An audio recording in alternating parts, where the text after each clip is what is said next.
Mr. Speaker. Mr. Speaker, mga kasama, at sa lahat po ng ating mga kamanggagawa na nakikinig sa atin ngayon, isang magandang gabi po sa ating lahat. Just a few days ago, thousands upon thousands of Filipino workers marched on the streets of Luzon, Visayas, and Mindanao, echoing long-standing calls for labor and wage reforms in celebration of Labor Day. The country has, once again, been reminded of the fact that workers are the ones who create the wealth of all nations. Ang lakas ng mga manggagawa ang siyang tanging nagpapatakbo sa bawat isang pabrika, kumpanya, at negosyo na pinakikinabangan nating lahat. Sa madaling sabi, walang kahit anong pwedeng pakinabangan kung hindi dahil sa lakas, dugo, at pawis ng mga manggagawa. The same obviously holds true for the media sector. Despite all the glitz and glamour afforded to the names of some of the country's largest media companies, it is the regular employees, those who toil day in and day out, who keep the bright lights of our television and gadget screens running. Ang mga writer, camera crew, reporter, security guard, at maging mga interns, mga nasa likod ng kamera ang siyang bumubuhay sa sektor ng media. It has therefore been a great source of grief and contempt for us in Kamanggagawa Party List to receive several alarming reports from the workers of ABS-CBN Corporation regarding possible labor and wage standard violations by the company. Kung kaya't nais po naming ilaan ang talumpating ito upang bigyang boses at hustisya hindi lamang ang mga manggagawa ng ABS-CBN, kundi ang bawat isang manggagawang tinatanggalan at niyuyurakan ang mga karapatan para sa regular at may dignidad na trabaho. To begin with, Mr. Speaker, the public has probably been made aware by now about an ongoing feud among the members of the Lopez family who are currently serving as top executives of ABS-CBN Corporation. This dispute is about the approval of a 2 billion peso cash infusion from their parent company Lopez Holdings Corporation to supposedly keep the company afloat amidst mounting losses in revenue generation. Concerningly, Mr. Speaker, a recent article by Billionaire News alleged that out of the presumed 2 billion peso cash infusion, a staggering 1.1 billion pesos has been earmarked for the retirement benefits of about 15 top executives of the company.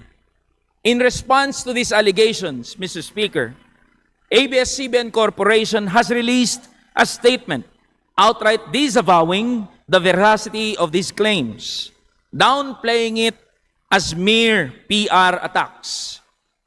Regardless, what remains true is that warring factions inside the Lopez family have emerged as a result of these internal company battles. Ngayon, Mr. Speaker, mga kasama, ano po bang kinalaman ng ating mga manggagawa sa away pamilyang ito? Para maging klaro po, walang pakialam ang mga manggagawa sa away pamilya, lalo't higit sa awayan ng mga oligarko at bilyonaryo. Ang punto, habang nangyayari ang ihidwaang ito sa kumpanya, may mga manggagawa ng ABS-CBN na naglakas loob na tumindig at magsalita tungkol sa mga posibleng paglabag sa kanilang mga karapatan, partikular sa usapin ng kontraktualisasyon, hindi pagbabayad ng sapat na sahod, at hindi ligtas na mga kondisyon sa trabaho. They have reached out to and sought the assistance of this representation in echoing their struggle for justice, and that is precisely what we aim to do.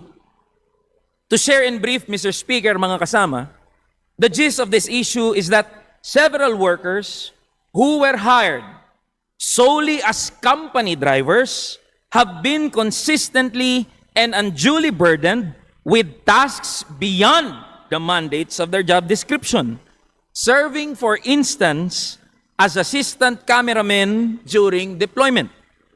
Kinuha ka bilang driver, tapos biglang naging assistant cameraman ka rin. At ano ang kapalit na bayad nito? Tumataginting na dagdag 100 piso lamang. Driver ka na. Ginawa ka pang assistant cameraman kahit hindi naman ito kasama sa pinapasweldo sa'yo. Tapos ang ibabayad o isusukli lang sa'yo ay hindi pa sapat para sa isang disenteng pananghalian. Anong klaseng pambabastos ito, Mr. Speaker? Nandyan po ang isang sumbong ng isa nating kamanggagawa. Aniya, 10 oras siyang nagmaneho papunta sa isang assignment. Walang tulog, walang pahinga. Kape lang ang panlaban sa antok at pagod. Tapos, paglapag sa area kung saan siya inassign, diretso sabak na agad sa pagbubuhat ng mabibigat na camera equipment at pag-alalay sa shooting bilang assistant cameraman. This practice remains the same even when they are deployed in high-risk areas such as during typhoons and in active conflict zones. Sa atin pong pakikipag-usap, Mr. Speaker, nalaman natin na may mga manggagawang na-deploy at naging assistant cameraman sa Marawi, sa Scarborough Shoal, at balikatan exercises kahit hindi naman ito bahagi ng kanilang trabaho. Ang husay naman po pala ng management ng ABS-CBN, Mr. Speaker. Biruin niyo ho, ginawang 3-in-1 ang ating mga manggagawa.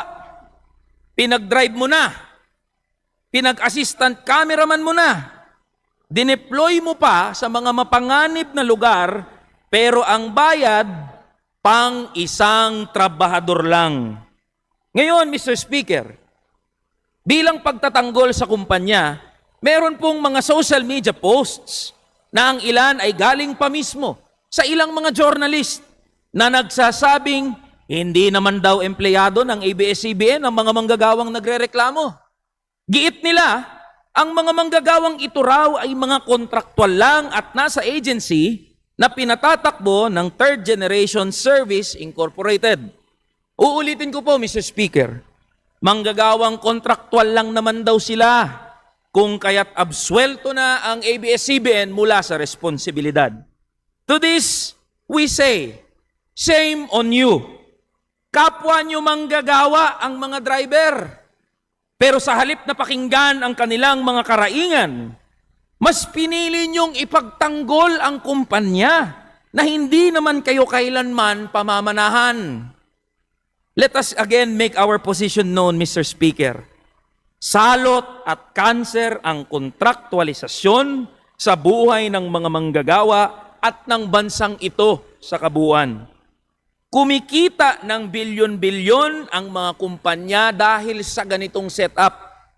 Habang buhay na ginagawang kontraktual ang mga manggagawa sa ilalim ng trilateral work arrangement para hindi maibigay ng buo ang kanilang sahod at mga benepisyo. Dahil hindi na matiis ng mga manggagawa ang kanilang kalagayan, sila rin naman ay gumawa ng mga hakbang. Formal na silang nagsampa ng kaso sa National Labor Relations Commission. Pero dahil batid nila na hindi magiging madali at mabilis ang pag-usad ng kaso, naglunsad din sila ng protesta sa harap mismo ng ABS-CBN upang iparating ang kanilang mga pinagdadaanan sa publiko sa pag-asang makikipagdialogo sa kanila ang management. Pero Mr. Speaker, mga kasama, sa halip na sila ay kausapin, ang management sa ilalim ng pamumuno ng Pamilya Lopez ay gumawa ng mga retaliatory measures laban sa mga manggagawa.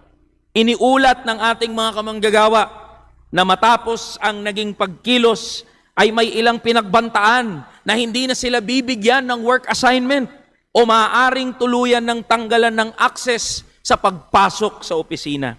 Let it be known that Kamanggagawa Party List will file a resolution to call for the House Committee on Labor and Employment to conduct a thorough investigation of these reports.